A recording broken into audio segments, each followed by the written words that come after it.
Mesdames, Messieurs, bonjour. Ravi de vous retrouver pour cette nouvelle édition du JT Cultures et Marchés. Nous commencerons cette émission en évoquant les potentiels achats de blé baltes par l'Algérie. Nous mettrons ensuite le cap sur les États-Unis où le Crop Tour ProFarmer vient de publier ses estimations de rendement de maïs pour 2020-2021. Nous tenterons ensuite de comprendre pourquoi les notations de culture des blés argentins sont en baisse.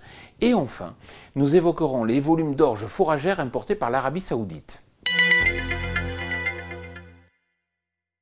L'Algérie est revenue à l'achat de blé en contractualisant un volume de 560 000 tonnes dans son dernier appel d'offres avec un prix entre 231 et 232 $ par tonne. Il y a fort à parier, au vu du prix validé, que l'origine retenue soit majoritairement balte, où la production de blé est historique à plus de 9 millions de tonnes. Cela vient concurrencer l'origine française sur la destination algérienne, qui est l'un des principaux clients des blés français hors Union européenne. Heureusement, les achats chinois de blé français sont particulièrement soutenus sur le début de la campagne et compensent, en partie tout du moins, les faibles achats algériens.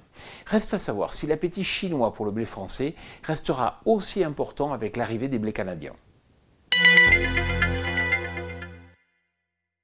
Tous les ans, le Crop Tour ProFarmer donne un état des perspectives de rendement de maïs aux États-Unis.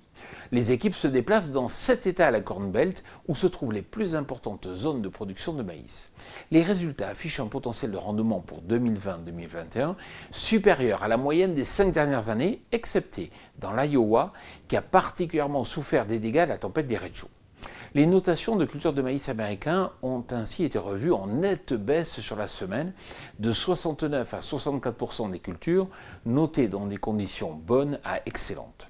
En moyenne, à l'échelle nationale, le ProFarmer Tour estime tout de même un rendement de maïs à 11,14 tonnes par hectare, ce qui reste important.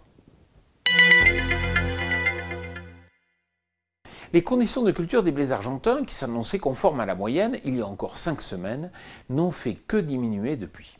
À peine plus de 6 hectares sur 10 sont notés dans des conditions normales à excellentes.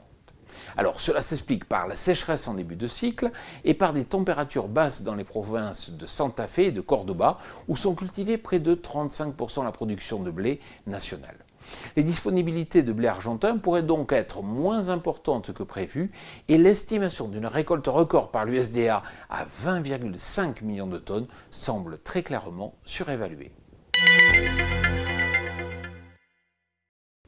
1,68 million de tonnes, c'est le volume d'orge fourragère acheté par l'Arabie Saoudite de juillet à septembre 2020, en baisse d'un tiers par rapport aux années précédentes.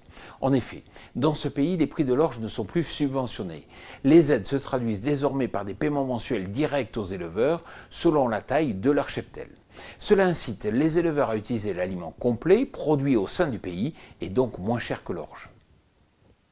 Comme je vous le dis chaque semaine, si vous recevez un email qui vous informe de la mise en ligne de ce JT, bien sûr, n'hésitez pas à le transférer à tous vos amis, à tous vos collègues. Voilà, le JT Culture et Marché est terminé. Je vous souhaite bien sûr une excellente semaine.